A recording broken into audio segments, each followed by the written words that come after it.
पूरी life mutual fund में investment करने के बाद भी कौन से ऐसे 5 कारण हैं जिसकी वजह से वेल्थ नहीं बन पाती? आखिर क्यों लोग म्यूचुअल फंड से वेल्दी नहीं हो पाते? पूरी ज़िंदगी इन्वेस्ट करने के बाद भी, एसआईपी करने के बाद भी, लमसम इन्वेस्टमेंट करने के बाद भी, लगातार मार्केट को ट्रैक करने के बाद भी क्यों वेल्थ नहीं बन पाती म्यूचुअल फंड में इन्वेस्ट करके? आइए ये कारण हम लोग समझते हैं इस वीडियो में। सो वीडियो में अंत तक बने रहिएगा। वीडियो पसंद आए तो लाइक कर दीजिएगा, लोगों के साथ, अपने दोस्तों के साथ शेयर कर दीजिएगा और चैनल को सब्सक्राइब कर दीजिएगा। Hi, I am Viplav Majumdar, founder of planyourworld.com। planyourworld.com startup के तौर पे हमने स्टार्ट ही इसलिए किया ताकि आप बन पाएँ अपने एडवाइज़र, क्योंकि कोई भी दूसरा एडवाइज़र को ना तो आप उतना डेटा दे सकते हो, ना देना चाहिए, ना ही आप उनके ऊपर ट्रस्ट कर सकते हो, क्योंकि आपको अपनी प्लानिंग में इंटरेस्ट है, उनको प्रोडक्ट सेल करने में इंटरेस्ट है।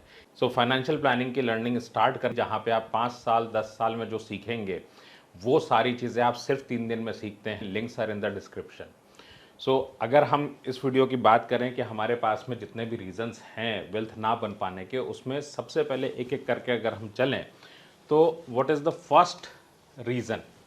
सो इसके लिए सबसे पहले इम्पॉर्टेंट क्या है कि व्हाट इज़ आवर ऑब्जेक्टिव। 99% लोग जो इन्वेस्ट करते हैं म्यूचुअल फंड्स के अंदर में, किसी स्कीम में या किसी भी रीज़न से कहीं पे भी इन्वेस्ट कर रहे हैं आप, सो उसमें एक रीज़न बनता है कि आपका ऑब्जेक्टिव क्या है। सो कुछ लोगों के लिए एक स्कीम है, कुछ लोगों के लिए मैजिक है, कुछ लोगों के लिए है कि कहीं से एक पैसा आ जाता है, पता नहीं है। सो फ्रेंड्स, एक तो पॉइंट ये आ गया। दूसरा पॉइंट यहाँ पे ये बनता है कि आप वेल्थ बनाना चाहते हो, करोड़ों रुपए बनाना चाहते हैं। सो अधिकतर अगर आप यूट्यूब की वीडियो देख करके अगर आप इन्वेस्ट करते हैं, अगर आपने म्यूचुअल फंड के इन्वेस्टिंग अगर आपने यूट्यूब वीडियोस से सीखा है, तो उससे बढ़िया है कि कमीशन दे करके आप अपना इन्वेस्टमेंट करिए एडवाइज़र्स के ज़रिए। अगर आप खुद नहीं पढ़ते हैं तो आप अपना म्यूचुअल फंड को मैनेज नहीं कर सकते, because it is typical, it is not as simple as it looks like. अधिकतर लोगों को पता ही नहीं है कि ऑब्जेक्टिव ऑफ स्कीम और आपका ऑब्जेक्टिव से आपको मैच कराना पड़ेगा कि आपका ऑब्जेक्टिव क्या था और स्कीम का ऑब्जेक्टिव क्या है। मैं एग्जांपल लेता हूँ। एक एडवांटेज कैटेगरी आती है या रिटायरमेंट फंड्स की बात आती है। लोग मुझसे कहते हैं मैं उससे इनकम ले लूँ, एसडब्ल्यूपी ले लूँ। मैंने, आप स्कीम की ऑब्जेक्टिव देखिए। When you go and check the objective, आपको दिखता है उसमें इनकम तो है ही नहीं, उसमें तो खाली वो कैपिटल अप्रिसिएशन के लिए फंड है, जबकि हमें ये लगता है नाम से कि वो हमको इनकम देगा। So mismatch of objective is one of the biggest reasons. ना हमें अपना ऑब्जेक्टिव पता है और ना हमें उसका ऑब्जेक्टिव पता है। आपका ऑब्जेक्टिव क्या है म्यूचुअल फंड में पैसा लगाने का? क्योंकि फंड मैनेजर जब कोई फंड शुरू करता है ना, तो वो सबसे पहले एक ऑब्जेक्टिव देता है, कहता है मैं इस ऑब्जेक्टिव के लिए, पर्टिकुलर ऑब्जेक्टिव के लिए फंड निकाल रहा हूँ, आप इसमें सब्सक्राइब करो, हम आपका पैसा उस तरह से ही चलेंगे इन्वेस्ट करते हुए। सो आपका ऑब्जेक्टिव क्या है? आपको बच्चों को सेटल करना है, आप ईएमआईज के लिए पैसा इकट्ठा कर रहे हैं, होम लोन है, आपको लगता है कि मैं एक चलन में एक चीज़ है कि आप ईएमआई चला रहे हो तो एक अच्छी एसआईपी चला लो, जिसको अच्छी ईएमआई लोग बोलते हैं, और वहाँ पैसा हो जाए और होम लोन वापस कर दो। आपके मन में ये भी हो सकता है, जबकि ये एक अपने आप में सबसे बकवास थॉट है, बिकॉज आपको वेल्थ क्रिएशन से रोकता है। सो इन्वेस्टमेंट ज़रूरी नहीं है, वेल्थ क्रिएशन ज़रूरी है खाली। सो इन्वेस्टमेंट, वेल्थ क्रिएशन तभी होगी जब इन्वेस्ट करेंगे, लेकिन सही डायरेक्शन में करना पड़ेगा। देन कुछ लोगों के मन में आता है चलो रिटायरमेंट के लिए कर लेते हैं। सो क्या है, आप अगर क्रिकेट देखते हैं तो आप ये थोड़ी बोलते हैं कि रोहित आए ट्राई करे। सो आप जीतने के लिए खेल रहे हैं या किस लिए खेल रहे हैं? सो ऑब्जेक्टिव वाइज अगर मैं बात करूं तो मान लेता हूं कि आपकी उम्र अगर 40 की है और आप 60 पे रिटायर होंगे, सो आप इन्वेस्टमेंट कर क्यों रहे हैं? अगर मैं आपकी लाइफ 90 ले लूं, 80 ले लूं, कुछ भी ले लेता हूं, आप इन्वेस्टमेंट कर क्यों रहे हो? आप ट्राई करने के लिए इन्वेस्ट कर रहे हैं, किसी स्कीम को ट्राई करना है, किसी एजेंट को ट्राई करना है, किसी कंपनी को ट्राई करना है, या आपको अपने गोल्स पूरे करने हैं जो भी आपके जीवन में हैं। आखिरकार आपके पास समय कितना है? आपके पास समय है, अगर 40 के आप हैं तो 20 साल, आप 50 के हैं तो आपके पास हैं 10 साल, 55 के हैं तो आपके पास है 5 साल। सो ये तो क्रिकेट मैच की तरह हो गया। अब अगर इस पार्ट की बात करें, सो आपकी रिक्वायरमेंट्स हैं कुछ, अभी मैं इसके ऊपर भी आऊंगा। सो दूसरा कारण अगर मैं जाऊं तो सबसे ज़्यादा इंपॉर्टेंट चीज़ क्या हो जाती है, हम अपने बारे में ही नहीं जानते। अगर आप इस वीडियो को देख रहे हैं, मैं आपसे पूछता हूं आपके गोल्स क्या हैं, आपकी रिस्पॉन्सिबिलिटीज़ क्या हैं, आप जीवन में जिस भी मोड़ पे खड़े हैं आपके सामने क्या क्या गोल्स हैं। बच्चों को सेटल करना, उनकी एज जो भी, उनको पढ़वाना, उनकी हायर एजुकेशन कराना, उनका पीजी कराना, देन उनके साथ में सेटलमेंट, देन उनकी मैरिज, और आपका रिटायरमेंट, घर को लोन से फ्री कराना, ये सब गोल्स आपके पास में हैं। अब आप सोचो, आपने तो एक एसआईपी कर दी, एसआईपी पे आप पैसा बनाते जा रहे हैं और बीच बीच में विड्रॉल आता गया, वेल्दी कैसे बनेंगे? वेल्दी का कहाँ है? वेल्थ क्या है? So what is your definition to become wealthy? कुछ तो दिमाग में होगा कि मैं कितने नंबर्स हो जाएं कि मैं अपने आप को वेल्दी कहला पाऊं। ये क्वेश्चन एक ऐसा क्वेश्चन है, as an investor you must know आखिर आपको किस एज में कितना पैसे की ज़रूरत है, उसकी स्ट्रैटेजी क्या है। आपके पास कोई ना कोई स्ट्रैटेजी होगी। अगर आपके मन में यह है कि मुझे बच्चों को सेटल करना है, अगर आपके मन में यह है कि मुझे बच्चों की अच्छी शादी करनी है, अच्छा रिटायरमेंट चाहिए, this is just an idea. इससे ज़्यादा इसकी कोई वैल्यू नहीं है।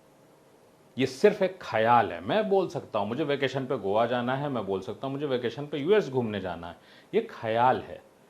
जब मैं इस बजट की प्लानिंग कर लूँगा, जब मैं डेट लगा लूँगा, then only I am starting my journey. So हमारे ऑब्जेक्टिव्स, हमारी रिस्पॉन्सिबिलिटीज़, हमारी list of goals, this is not available. क्यों? यहाँ पे आपको एक बहुत बड़ा दिक्कत कहाँ से आती है कि हमें मिसमैच हो जाती है टोटल में ऑब्जेक्टिव्स और गोल्स के बीच में, और स्कीम के गोल्स के बीच में। कैसे? मेरे बच्चे के लिए अगर मुझे 10 लाख रुपए आज का चाहिए, और अगर आज से 15 साल के बाद उसका ये 10 लाख 15 साल के बाद, तो इसका मतलब क्या हो गया? अगर हर 10 साल में ये डबल हो जाता है तो 20 लाख और 30, सो ये 30 लाख रुपए मुझे चाहिए। सो मुझे तो 10 लाख दिख रहा है, but it should be 30 lakh. So मेरी प्लानिंग तो उस हिसाब से होगी। अब इस तरह से मेरे पास 5 गोल्स हैं, अलग अलग 5 गोल्स में रिटायरमेंट भी है, गाड़ियां भी हैं, घर भी है, वेकेशन भी है, सब कुछ। सो मेरी सेविंग लिमिटेड है। तो जब सेविंग लिमिटेड है तो हमको ये कैसे करना? सो याद रखिए, सबसे पहले रिक्वायरमेंट है आप अपने आप को पहचाने, अपनी रिक्वायरमेंट को जाने। अब बात आती है 3 नंबर की। हम सबसे ज़्यादा लोग म्यूचुअल फंड की जब बात करते हैं तो बात करते हैं 99% लोग जो यूट्यूब पे हैं, वो फील ये आता है कि मैं एक स्कीम में पैसा डाल रहा हूँ और पैसा बन जाएगा। हमारी टीम ने दिल्ली में काफ़ी अलग अलग सर्वेस किए, हमें क्या मिला? हमें मिला, लोग ये बोलते हैं मैंने एसआईपी की है, 3 साल तक देखेंगे, अगर सही चलेगा तो आगे बढ़ा देंगे। What do you mean? आप अपने बच्चे को आईआईटी में सिलेक्ट कराने देते हो, आप कोचिंग में ट्रायल कराते हो, आप कोचिंग अच्छे से देखते हो, आप पड़ताल करते हो पूरी, आप खोजबीन करते हो, उसके बाद बच्चे को 2 साल के लिए उस पर असाइन कर देते हो, पूरी तरह से लगा देते हो असाइनमेंट बना के। क्यों? 2 साल वेस्ट नहीं कर सकते। आपके जीवन में अगर 10 साल बचे हैं, आपकी लाइफ में 10 ईयर्स ही बचे हैं, और आपने रिटायरमेंट के लिए 10 साल हैं, 3 साल लगा दिए स्कीम चेक करने में, फ्रेंड्स कंपाउंडिंग कौन लेगा? पैसे हमको उस वक्त तक बना लेने थे। सो अगर जीतने की स्ट्रैटेजी बनानी होती है तो जीतने के हिसाब से ही चलना पड़ेगा। दूसरा, स्कीम पैसे नहीं देती है। सो स्कीम अगर पैसा नहीं देती है तो पैसा आता कहाँ से है? एसेट्स से। इस स्कीम ने पैसा कहाँ लगा रखा है? अगर इसने शेयर्स में पैसा लगाया हुआ है तो बेसिक स्टॉक मार्केट की अंडरस्टैंडिंग हमें ज़रूर चाहिए। क्योंकि हम लोग बोलते हैं 5 से 7 साल, 10 साल में आप इन्वेस्टमेंट रखिए, बहुत अच्छा है। क्या 10 साल की टाइमिंग हमें पता है? बिल्कुल नहीं पता। कोई अगर बोलता है तो उससे बड़ा झूठा कोई हो नहीं सकता। दुनिया में कोई उससे बड़ा झूठा नहीं हो सकता। कारण क्या है? भाई मैंने अगर आपसे मान लीजिए बोला 12% मिलेगा, 15% मिलेगा, आपने 1 से लेके 10 साल का इन्वेस्टमेंट लिया, 0 से लेके 10 साल का इन्वेस्टमेंट किया, ये 12 से 15% छठे से लेके 10वें साल के बीच में कभी भी दिख जाएगा। अब इसकी कोई टाइमिंग नहीं है, ये तो किसी को नहीं पता है। सो आपका अगर गोल पता है तभी तो आप इससे विड्रॉल ले सकते हैं। आज तक बताइए, एक भी एडवाइजर आपको बोलता है विड्रॉ कर लो पैसा, कोई विड्रॉल नहीं कराता। क्यों? क्योंकि पैसा उसमें जब तक पड़ा रहेगा तब तक म्यूचुअल फंड कंपनी को भी फायदा है, एडवाइजर को भी फायदा है। क्योंकि आपका पैसा घटे तो भी ब्रोकरेज आनी है, आपका पैसा घटे तो भी expense ratio mutual fund company को मिलनी है। कौन बोलेगा निकालने के लिए? कोई नहीं। आपके पैसे में, आपके गोल में सिर्फ और सिर्फ आप ही इंटरेस्टेड हैं। सो इस बात को जरूर ध्यान में रखिए कि जो भी आपके गोल्स हैं उसके साथ ही मैच कराना होता है, और आपको वैल्यू जो मिलती है वो एसेट जो जिसमें भी पैसा लगा।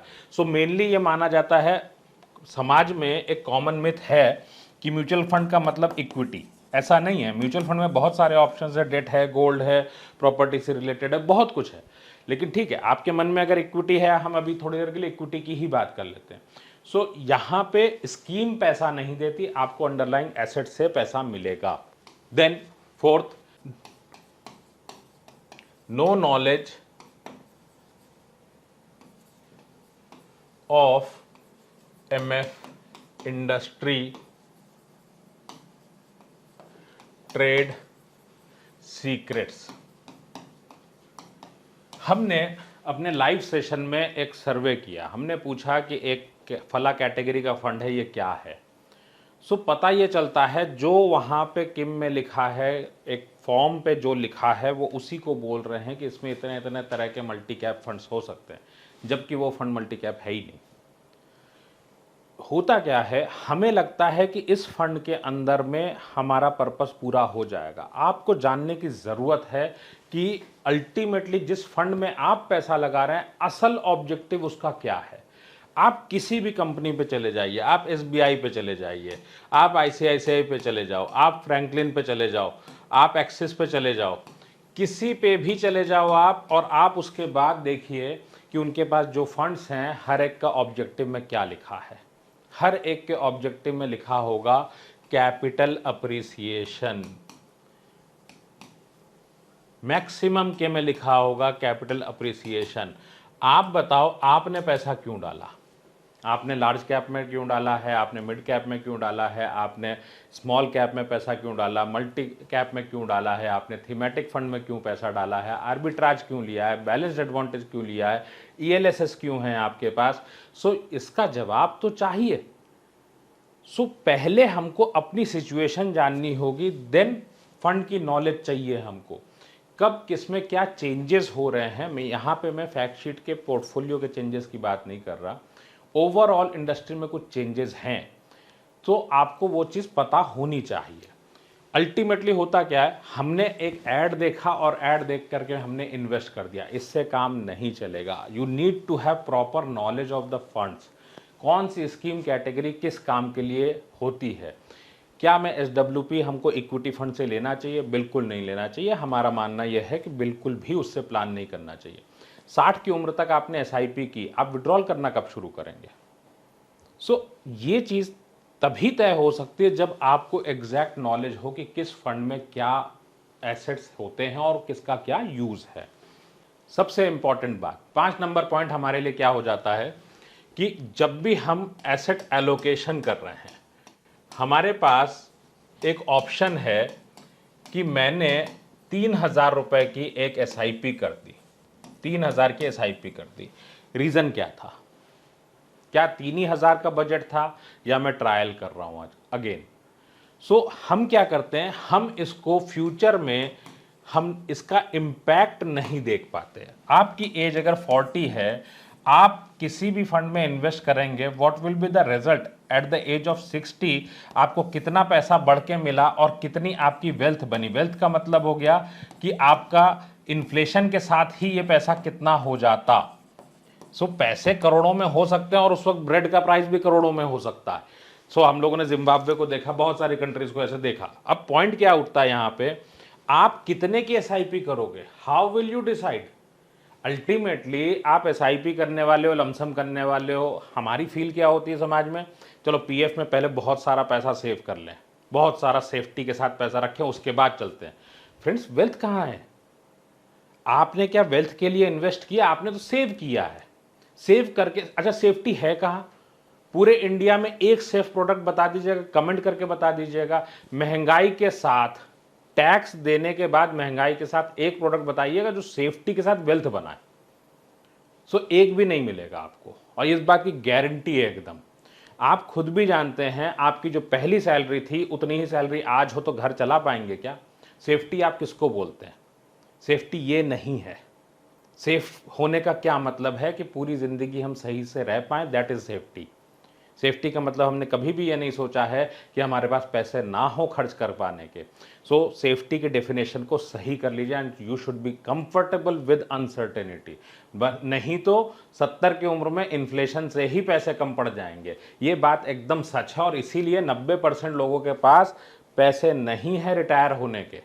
सो इस बात को भी ध्यान में ज़रूर रखें। ध्यान रखिए, जब भी आप एसेट एलोकेशन की बात कर रहे हैं, ये सारी प्रॉब्लम उठती कहाँ से? और ये प्रॉब्लम उठती है फाइनेंशियल प्लानिंग ना करने से।